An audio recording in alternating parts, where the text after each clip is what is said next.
তোমরা সবাই কেমন আছো? আশা করি ভালো আছো। তো আমিও ভালো আছি।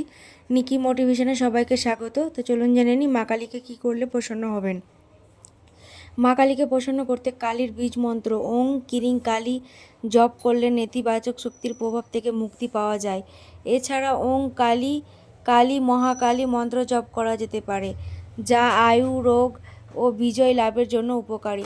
নিয়মিত কালী স্তুতি পাঠ করলে ভয় দূর হয়, বুদ্ধি বাড়ে, শত্রু বিনাশ হয় এবং যন্ত্রণা থেকে মুক্তি পাওয়া যায়। মা কালীর পায়ে একটি জবা ফুল স্পর্শ করিয়ে মন্ত্রোচ্চারণ করে পুষ্পাঞ্জলি দিলে তিনি প্রসন্ন হন।